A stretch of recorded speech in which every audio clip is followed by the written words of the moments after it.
Welcome student. आज मैं आप लोग को पढ़ाऊंगी पाठ 7 कारक। अध्यापक ने पाठ पढ़ाया, सौरभ को अच्छे अंक मिले। राजीव कलम से लिखता है, मयूरी शिक्षिका के लिए फूल लाई। बच्चे कक्षा से निकले। नेहा प्रधानाध्यापिका की बेटी हैं। शिक्षक कक्षा में आए। वाह, तुम्हें तो कविता पूरी याद है। तो अब देखिए यहाँ पे दिया हुआ है कि ऊपर लिखे वाक्यों के रंगीन पदों में ने, को, से, के लिए, से, की, में व विशेष चिन्हों का प्रयोग हुआ है। इन विशेष चिन्हों के अभाव में वाक्यों के अर्थ को समझना लगभग असंभव है। तो इसको देखिए लिखा हुआ है, इसको कॉपी में नोट करके याद कीजिएगा, या मैं कभी भी आपसे पूछ सकती हूँ कि कारक किसे कहते हैं या कारक से आप क्या समझते हैं। तो अब देखिए यहाँ पे पॉइंट में दिया हुआ है कि वाक्यों के अर्थ को समझने के लिए इनका प्रयोग अनिवार्य है। यही विशेष चिन्ह कारक कहलाते हैं। एक बार और पढ़ देती हूँ मैं। वाक्यों के अर्थ को समझने के लिए इनका प्रयोग अनिवार्य है। यही विशेष चिन्ह कारक कहलाते हैं। अब देखिए अब यहाँ पे दिया हुआ है,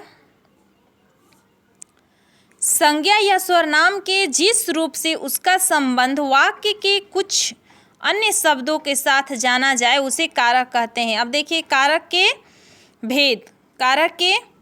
कारक के 8 भेद होते हैं। कर्ता, कर्म, करण, संप्रदान, आपादान, संबंध, अधिकरण, संबोधन कारक। अब देखिए कारक और उनकी विभक्तियाँ, ये 8 होते हैं। कर्ता के भेद होते हैं 8। कर्ता ने, कर्म को, करण से, देखिए इसको याद कर लीजिएगा। संप्रदान को, के लिए, आपादान से, अलग होना, संबंध कारक का, के, की, रा, रे, री, अधिकरण में, पर, संबोधन कारक हे, अरे। अब देखिए पहचान, किसने, कौन, किसको, क्या, किससे, किसके द्वारा। देखिए ये सब इसकी पहचान बताए गए हैं। यहाँ पर जो 8 कारक दिया हुआ है, इसका ये भेद हो गया, ये विभक्ति हो गया और इसका ये पहचान हो गया। अब देखिए अब पहला हम लोग देखेंगे कर्ता कारक। गाय घास खाती हैं। यहाँ पे पूछ दिया है कि कौन घास। देखिए यहाँ पे कौन घास खा रहा है, तो गाय। प्रभव क्रिकेट खेल रहा है, कौन, तो प्रभव। पंकज ने निबंध लिखा, किसने, तो पंकज ने। अब देखिए उपयुक्त वाक्यों में बताइए कि खाने, खेलने और लिखने का काम करने वाले कौन कौन हैं। इन तीनों वाक्यों में क्रिया करने वाले क्रमशः गाय, प्रभव और पंकज हैं, अतः ये कर्ता हैं। तो हम लोग इसको समझते हैं कि कर्ता कारक किसे कहते हैं या कर्ता कारक से हम क्या समझते हैं। संज्ञा या सर्वनाम के जिस रूप से क्रिया के करने वाले का पता चलता है उसे कर्ता कारक कहते हैं। अब देखिए दिया हुआ है नेक्स्ट पॉइंट, कर्ता कारक का चिन्ह ने, यानी शुरू में हम पढ़ाए थे आप लोग को बैक चैप्टर पर कर्ता ने। तो अब देखिए यहाँ पे हम लोग आ गए, कर्ता का चिन्ह हो गया ने। तो देखिए यहाँ पे दिया कर्ता का चिन्ह ने है, परंतु कभी कभी कर्ता कारक चिन्ह रहित भी होता है। ऊपर के वाक्यों में पहला और दूसरा वाक्य ऐसा ही है। अब देखिए दूसरा हो गया कर्म कारक। पिताजी अखबार पढ़ रहे हैं, क्या, तो अखबार। लड़का सेव खा रहा है, क्या, किसने, तो सेव। शिक्षक ने पंकज को गणित पढ़ाया, किसने, पंकज को। अब देखिए ऊपर लिखे वाक्यों में पढ़ने, खाने और पढ़ने का फल क्रमशः अखबार, सेव और पंकज पर पड़ रही है, इसीलिए ये कर्म कारक है। अब देखिए कर्म कारक का परिभाषा, वाक्य में क्रिया का फल कर्ता पर न पड़कर संज्ञा या स्वरनाम पर पड़ता है उसे कर्म कारक कहते हैं। कर्म कारक का चिन्ह को है, परंतु कभी कभी इसका को प्रयोग नहीं किया जाता। ऊपर का पहला और दूसरा वाक्य इसी प्रकार का है। कर्म देखिए यहाँ पे दिया हुआ है, कर्म कारक को पहचानने के लिए क्या किसको प्रश्न करने से यदि उत्तर मिलता है तो वह कर्म कारक होता है। अब देखिए तीसरा करण कारक। राहुल ने पेन से लिखा, किससे, तो पेन से। माँ ने तेल से सब्जी बनाई, किससे, तो तेल से। पुलिस ने चोर को डंडे से पीटा, किसके द्वारा, डंडे के द्वारा, यानी डंडे से। अब देखिए नेक्स्ट चैप्टर पे आते हैं हम लोग, नेक्स्ट पेज पर। ऊपर लिखे वाक्यों में किससे लिखा है, किससे सब्जी बनाई और चोर किसके द्वारा पीटा आदि प्रश्नों पर उत्तर में क्रमशः पेन तेल से और डंडे से मिलते हैं। अतः ये कार्य करने के साधन है। इन साधनों के द्वारा क्रिया संपन्न हो रहे हैं, इसीलिए ये करण कारक है। अब देखिए इसका परिभाषा दिया हुआ है कि कर्ता जिस साधन या माध्यम से कार्य करता है उस साधन या माध्यम को करण कारक कहते हैं। करण कारक के चिन्ह से द्वारा होता है। इस कारक में किससे या किसके द्वारा प्रश्न करने पर जो उत्तर प्राप्त होता है वह करण कारक कहलाता है। अब चौथा आ गया संप्रदान कारक। निधि ने राहुल को एक बल्ला दिया, किसको? तो राहुल को। अतिथि के लिए भोजन लाओ, किसके लिए? तो अतिथि के लिए। देखिए यहाँ पे ब्लू मार्किंग किया हुआ है, इसको ध्यान से देखिएगा। सुरभि माता जी के लिए साड़ी लाई, किसके लिए? तो माता जी के लिए। अब देखिए उपयुक्त वाक्यों में किसको और किसके लिए प्रश्न करने में राहुल को अतिथि के लिए और माता जी के उत्तर में है, अतः ये संप्रदान कारक हैं। कर्ता, अब देखिए संप्रदान कारक का परिभाषा, कर्ता द्वारा जिसके लिए कुछ दिया जाए या कुछ किया जाए उसे संप्रदान कारक कहते हैं। कारक चिन्ह को का प्रयोग कर्म और संप्रदान दोनों कारक में होता है, लेकिन जहाँ देने का भाव हो वहाँ को होने पर संप्रदान कारक होता है। अब 5th नंबर है, 5वां नंबर है अपदान कारक। रवीना कार से उतरी, कहाँ से? रवीना। कप हाथ से गिर पड़ा, कहाँ से? हाथ से।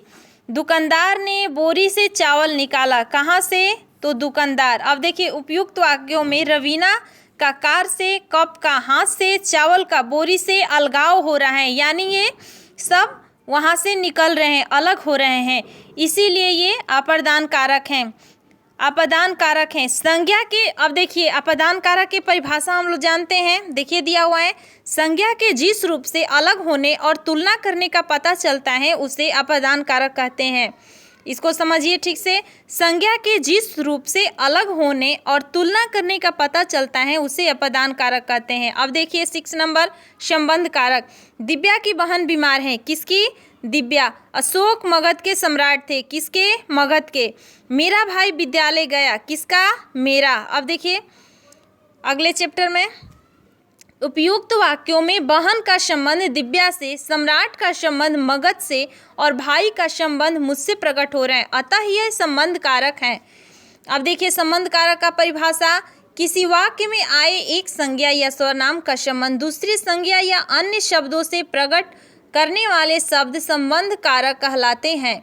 संबंध कारक के चिन्ह का, की, के, रा, री, रे, ना, नी, ने है। संबंध कारक को पहचानने के लिए ये संज्ञा या सर्वनाम के साथ किसका, किसकी और किसको प्रश्न करने पर उत्तर मिलता है उसे संबंध कारक कहते हैं। अब देखिए 7 नंबर अधिकरण कारक।